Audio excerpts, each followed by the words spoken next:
booqashada wafdiga madaxweyne ku-xigeenka labaad ee Jubbaland Suldaan Cabdulqaadir Xaaji Maxamuud Lugadheere ayaa ahayd kormeer iyo indheyn ay ku sameynayeen garoonka diyaaradaha magaalada Kismaayo waxaana kormeerka ku wehelinayay gudoomiyaha gobolka Jubbada Hoose iyo saraakiisha laamaha ammaanka ee maamulka Jubbaland kadib u kuurgalka xaaladda garoonka waxa warbaahinta la hadlay maareeyaha garoonka diyaaradaha magaalada Kismaayo Cabdulaahi Jagadoon waxaana uu sheegay in kormeerka madaxdu uu dhiirigelin u yahay shaqaalaha ka howlgala garoonka maanta noogu imaateen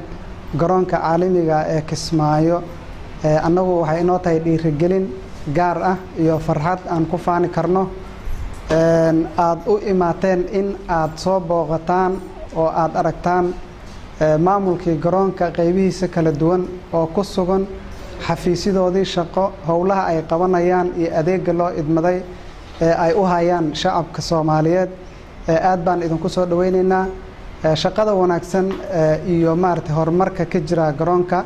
shaqaalaha sababta u ah ee sameeyay hawsha waa shaqaalahan maanta aad arkaysaa halka fadhiyo muuqaalkoodii iyo sida ay u diyaarsan yihiin shaqadooda qaybaha kala duwan ay ka soo jeedaan oo ay ka mid tahay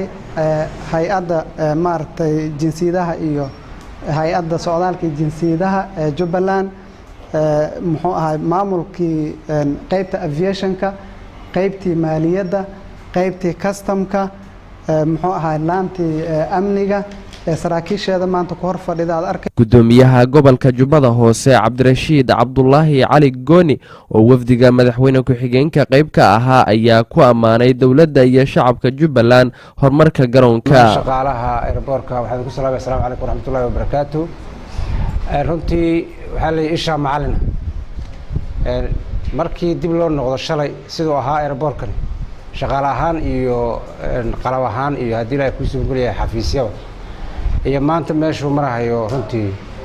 isbedelka waa la dareemayaa waxaas oo dhan waxa keenay dabcan ilaahay amarkiisa tahay laakiin dhaqdhaqaaq iyo xarakaad aynu la nimid weey hadaynu reer Jubbaland shacab ahaan iyo dawlad ahaan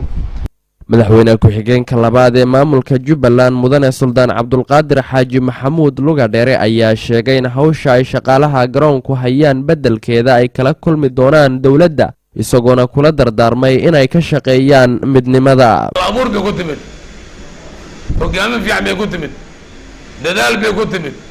aaminaad bay ku timid kalsooni bay ku timid midnimo bay ku timid